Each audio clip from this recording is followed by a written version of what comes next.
Un nouveau imam a été affecté à une mosquée de Londres. Pour se rendre en ville, il prenait toujours le même bus et souvent avec le même conducteur. Un jour, en achetant son ticket, le conducteur se trompe et lui rend 20 centimes de monnaie en trop. L'imam se rend compte de l'erreur une fois assis lorsqu'il a recompté sa monnaie.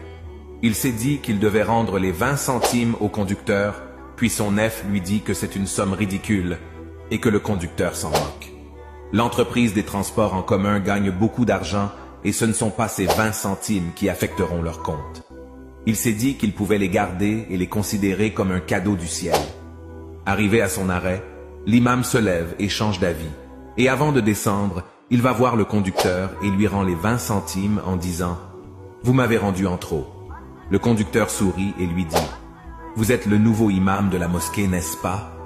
En fait, ça fait quelque temps que je pense rendre visite à votre mosquée pour apprendre l'islam, et j'ai fait exprès de vous rendre de la monnaie en trop pour voir votre réaction. » En descendant, l'imam a senti ses jambes flancher et a failli s'effondrer.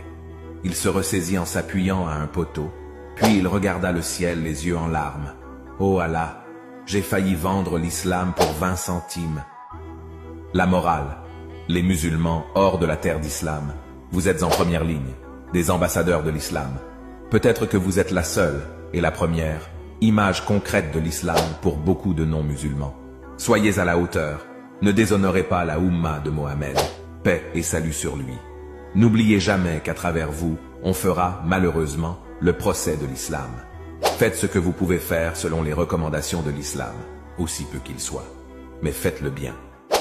Envoyez-le à tous les musulmans que vous connaissez.